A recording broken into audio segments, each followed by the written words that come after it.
Hey guys, I'm Sade. Welcome back to my channel where we talk everything faith, relationships, business, and fashion.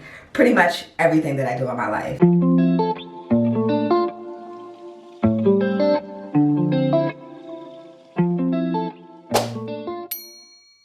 I fell asleep with my makeup on, so of course we keep it real around here. Today is event day, but not my event. So all I have to do is really show up.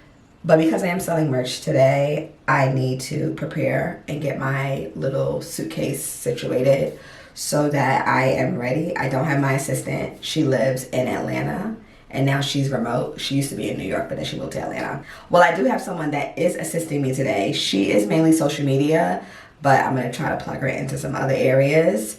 My mom was gonna help me. She's been helping me at my New York events, but she's not feeling well.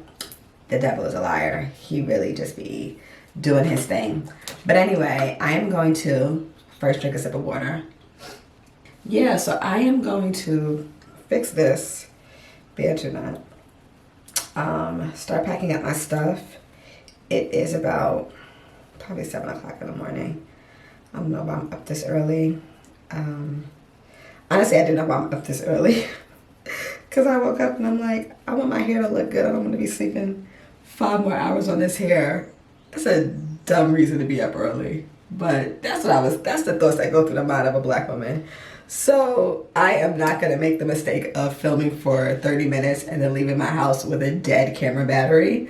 So I am going to cut this off and turn it back on when I start to prepare for this like pop-up vendor opportunity, which I'm so grateful that people have been keeping me in mind because your girl needs money, and this is a way for me to not only connect with people but to sell product. And it's funny because I was only going to be a vendor, well, supposed to be a vendor at this event. I had paid for a vending fee, and then one of the speakers backed out, and now I'm a speaker and a vendor. So we'll see how that goes. I think it's better when you can speak to the people and then sell them a product opposed to just setting up as a vendor. So yeah, prayerfully, I will sell through the rest of my merch so that I can get fresh merch for my next tour stop. So yeah, there's that. I'm gonna drink some water because spring allergies. I have to make sure. Oh, I'm feeling tired now. Make sure I have my iPad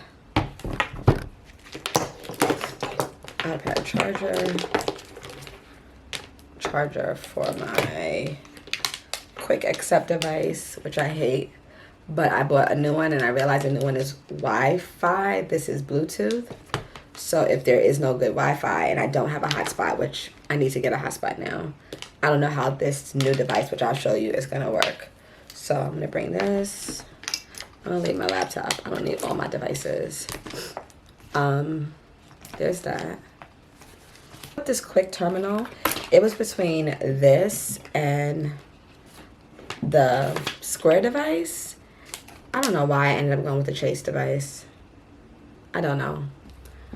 I'm gonna pack my battery. So, pack my tote bags. I have about 1, 2, 3, 4, 5, 6, 7, 8, 9, 10, 11, 12, 13, 15. We don't gotta pack my books so it doesn't get ruined. I only have a few books left. I'll pack them at the bottom of this. I have like 10 books left. I had ordered some books to ship directly to LA to my next stop, which is great because I only have to pay 1 shipping fee now through my distributor, which I should have thought to do last time, but I had the books at my house, so I just shipped the books from my house to Dallas. Why are there handprints on my wall? Okay, so books. I'm gonna put a little bubble wrap here so I don't be shipping around too much. Alright, glasses. These with God I'm Never Alone glasses have actually been doing really well. That phrase has been doing really well. 1, 2.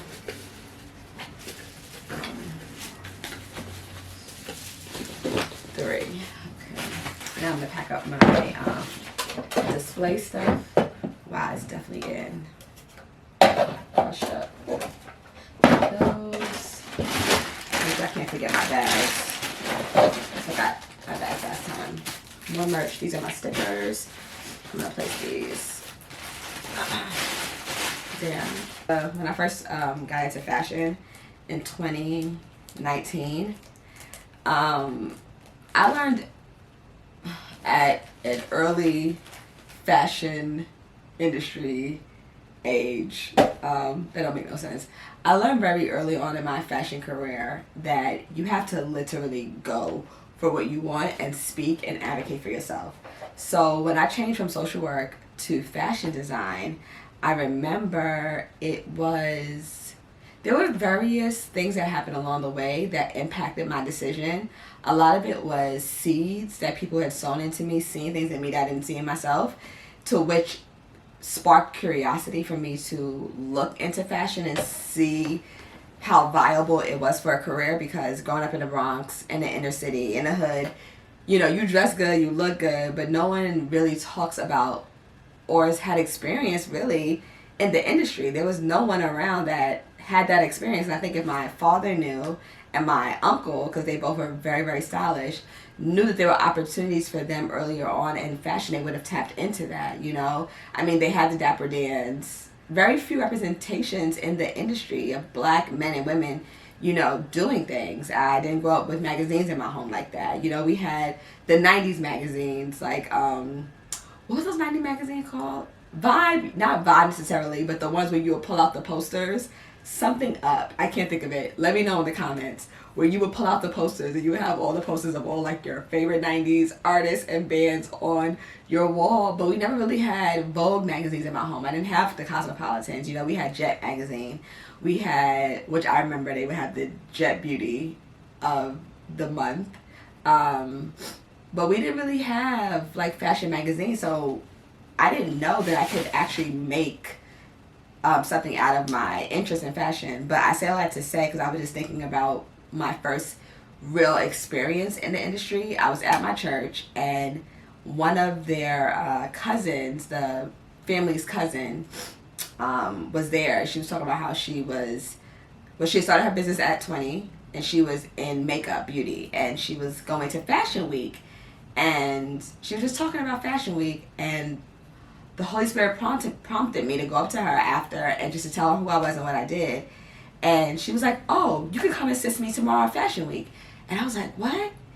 And, you know, that was my first experience in the fashion industry. So we, you know, I went with her and she was like doing beauty. So she was backstage at all these fashion shows. And I got like my firsthand experience with that. And what I loved about her most is that she pushed me to the sharks, and she set an expectation on me that I didn't know I had within me. And pretty much she wanted me to represent her as like her PR assistant at the event to get her name in the press. So whenever the press were there for the fashion show, but she wanted them to know about her and what she did.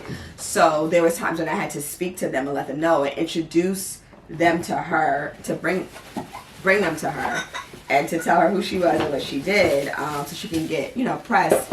And yeah, she really just believed in me. And in my mind, I'm like, I don't know what I'm doing. I don't know these people. I don't know what to say.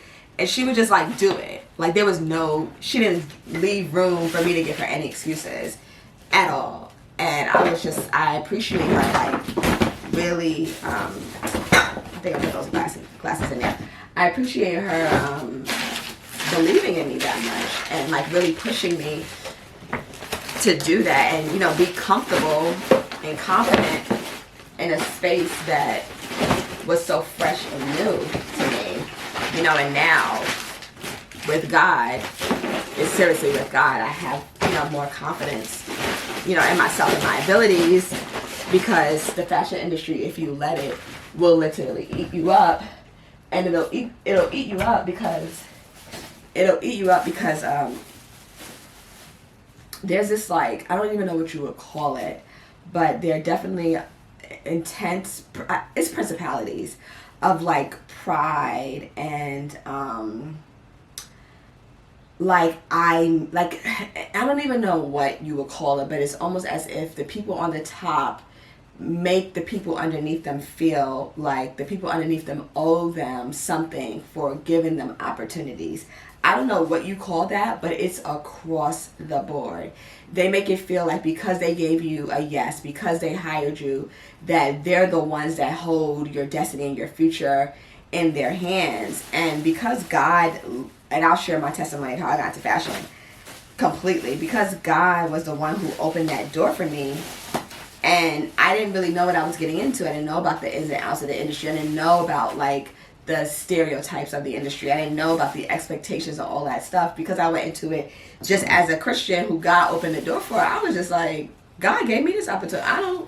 I'm confused. I was really confused at why people were like kissing up to these higher ups, and the higher ups were on it's like this status thing, like this, what would you even call that? I don't even know the word for it. Hierarchy. Thank you. There's like this hierarchy, and it's like this, untold knowledge of how you're supposed to talk and how you're supposed to act and who you're. And I didn't really fall victim to that stuff, because I just didn't know, didn't understand, and didn't care, because God literally opened the door for me. So I knew it wasn't, Sally that did it. It was God, right? So Sally wasn't going to get me to suck up to Sally, because God opened the door, right? God opened it, and God used whoever he chooses to use to do that. But yeah. All right, so I'm done packing for the most part, and I just ironed my. I gotta pack that. I'm looking at the tablecloth right now, staring me in the face. I have to pack my arch covers in an iron once it cools down, and then I am going back to sleep. It is 7:30. I'm going back to sleep until, let me see, 10, 12, 10 o'clock. All right, so I just woke up from that nap. I don't know if you consider it a nap if it's in the morning, but I definitely was asleep. I think I slept for like another hour, laid down for 2. So this is the outfit. Please excuse the mess, but this is the outfit I had in my mind. And like, I'm wearing this top, and I'm like, I don't know why I got this top. I don't like it.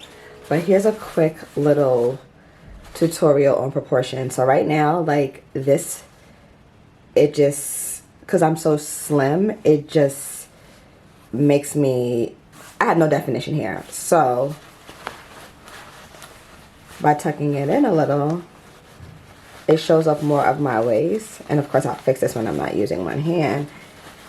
But it shows off more of my waist, and it's more flattering, you see? People in New York don't be paying nobody no attention. I don't even know why. I just don't like shooting outside with my camera. But anyway, I'm about to go get me some Thai iced coffee. And when I get back home, I'm gonna make some cream of wheat and 2 boiled eggs. And that should hold me until dinner time at today's event. Yeah. Okay. All right, Helen. Have a good luck. I just got in, and I was thinking how there really be principalities in neighborhoods. Like, you go to certain neighborhoods, they're known for crime, or you see a lot of drug abusers. In the hood we call them crackheads. I don't want to say that because that might not be politically correct, but certain neighborhoods are very prevalent, and that's because of the principalities that are over that particular neighborhood, right? And I'm just thinking about where I live now. It's not super prevalent, but it's the Bronx, so you're gonna have your share of addicts around. There are 2 in my neighborhood, and they go back and forth, back and forth.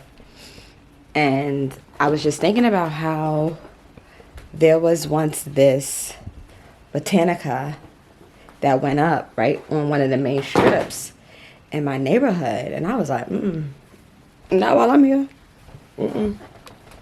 Not while I'm here. If anybody knows about that, Botanica is Santeria, they believe in, which is witchcraft, spells, voodoo, incantations, all that stuff. Like, and I was like, no, not in my neighborhood. So I went praying in that area, praying, and lo and behold, shut down.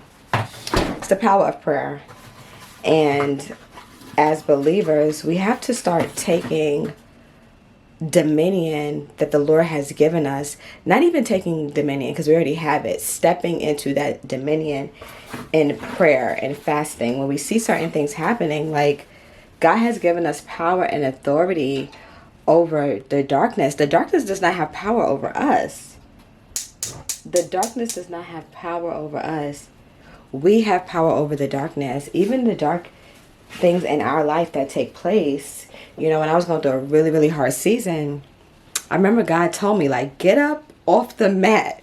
Like, I just envisioned myself as a boxer that just got TKO'd.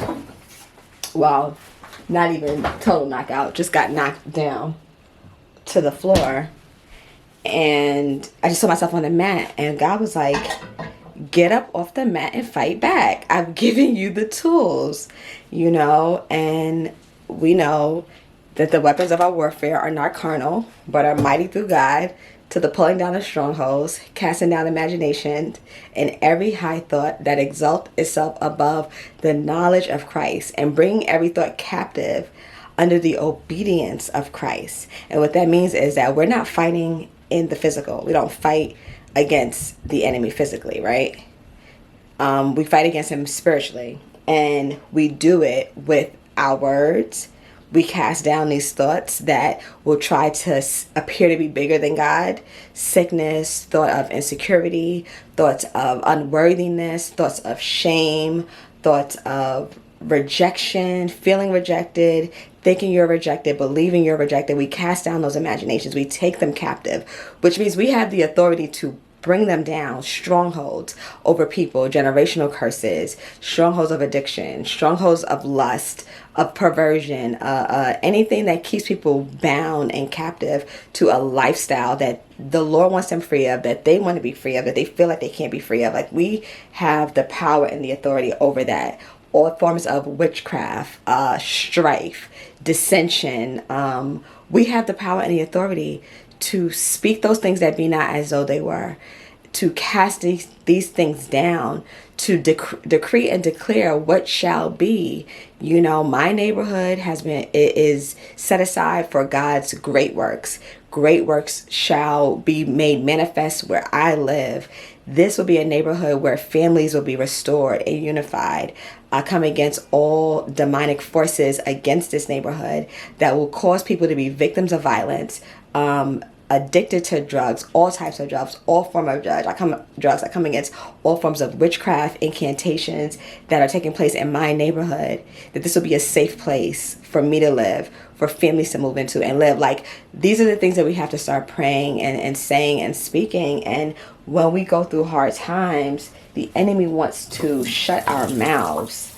Like, he literally wants to shut our mouths so that we don't declare the promises of God. And I've been caught, you know, like, my emotions have become overwhelming, and instead of me casting down those thoughts, I just sit in it, because sometimes it just feels comfortable to just sit in it and not do anything. You get lazy, you get complacent, even though things don't feel good. You get complacent with, you know, I'm always going through stuff, or this is always going to be my plight, or things are always like this for me, or the enemy always comes in my life in this way. Like, we don't realize how many things we truly get complacent with, and we just sit in, when God has equipped us with the tools to fight back.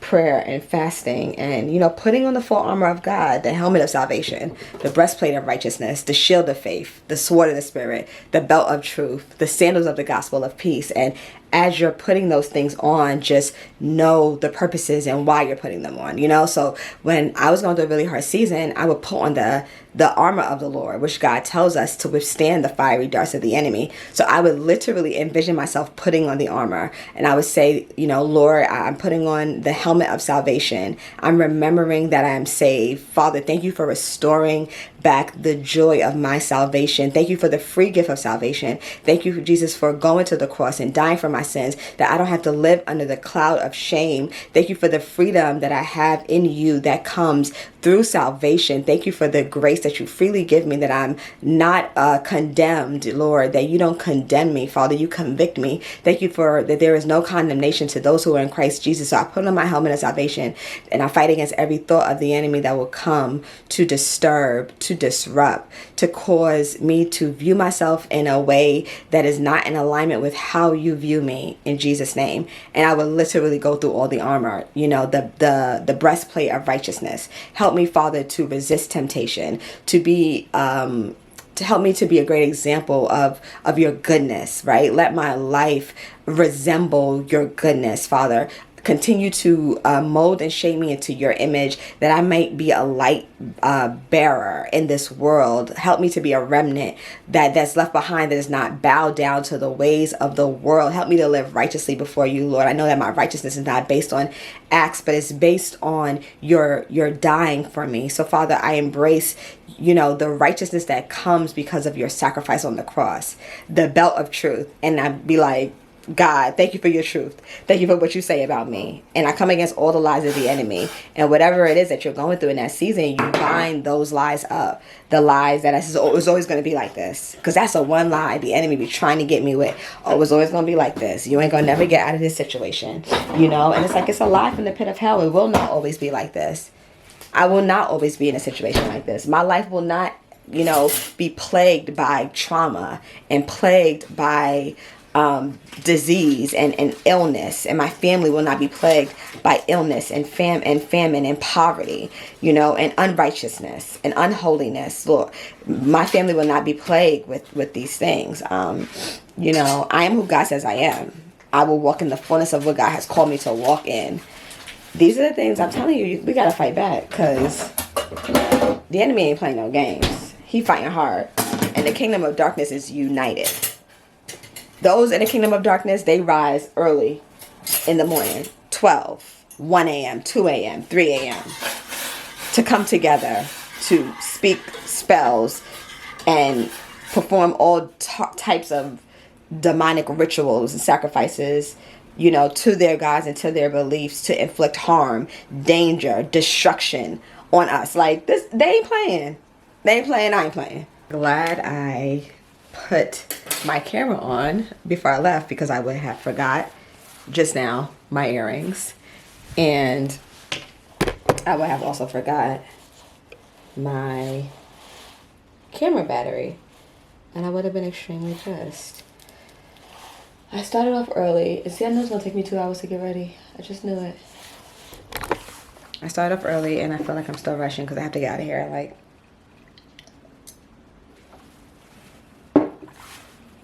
4 minutes. I bought this fanny pack from a fanny pack bag from Uniqlo yesterday. I know I said I wasn't spending any money, but I had to buy it because at events I'm always like, where's my bag, where's my phone, where's my this, where's my that, and it's cute, it's easy. I could do without the black string, but it'll work, and it kind of goes with what I have on right now. So I'm on my way to the soil conference. I'm about 10 minutes out. This one eyelash is driving me crazy. Nonetheless, I think the rain got me a little tired, but aside from that, that was a lie. I feel rested for the most part. Just anticipating what this is gonna look like, the whole setup. I wish I had my assistant here with me today, but we got this. Me and Jesus, me and King Jesus, we got this.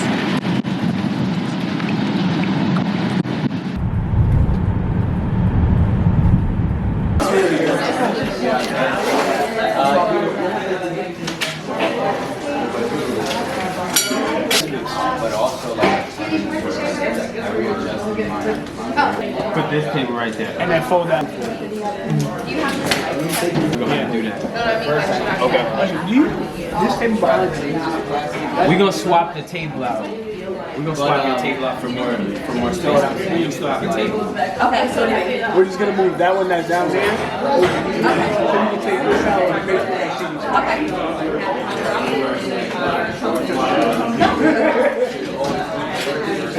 So I forgot to get flowers for my table. So I'm literally running to this place. I think I know where this is. Christina's probably has it cheaper. Is it down this block?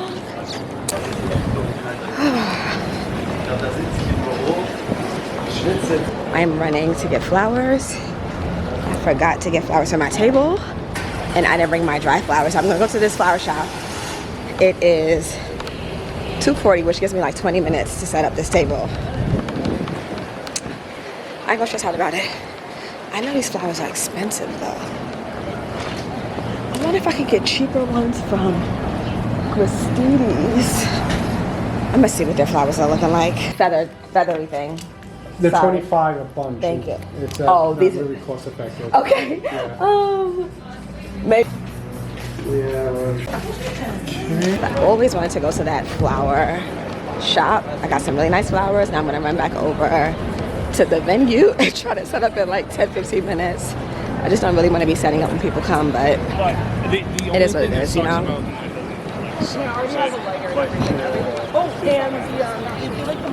This weather really got nice today.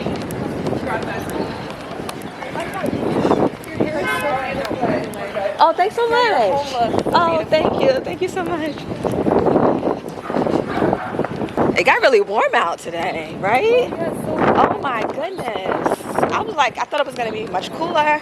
Glad the sun came out. You're an NYU student? Yeah, I am. Are you?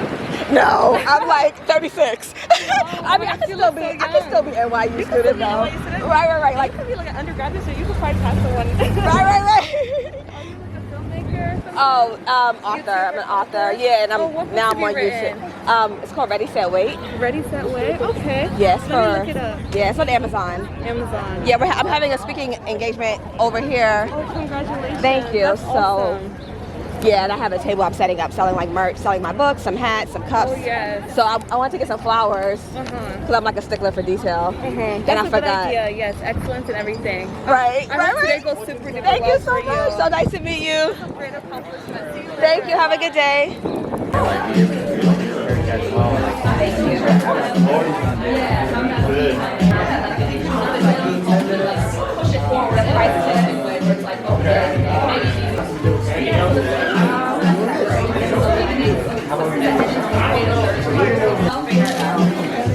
I hope somebody hung my jacket up.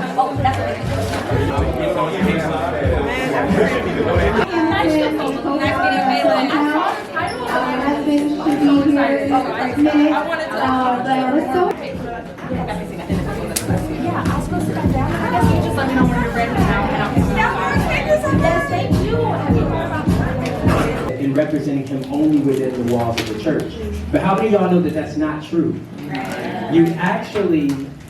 Shout out to Silas and Daniel for putting us all together. It's amazing. Storms for the absence of God's promise. right, Because it's easy to believe God when what we see matches on what we heard. right. It's very easy when God tells you you're going to do that thing and things are working. God, I believe it. But as soon as difficulty comes, we start wavering. As soon as the journey gets shaky, we start shaking in our faith. Because you're not going to really be affirmed if you work in tech as a black woman. It's like white people will be your ally until you become their competition. As a creative, if you follow God, every idea may not pan out the way you expect, and it may sometimes cause you to feel like you're a failure, right? Because you start something that God told you to do, and then it doesn't really work out. So the next idea, you may even feel like people view you as like you're crazy, you don't know what you're doing. But what I will say is that everything that God told me to do, every door that he opened was a stepping stone. I learned something, I met people along the way, and I'm finally in a space now where everything is coming full circle. Like, better stay on yours don't like it.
are good soil. So I close out all of my events with us saying, I'm good soil. So go ahead, on the count of 3, we're going to say, I'm good soil. 1, 2, 3. I'm good soil.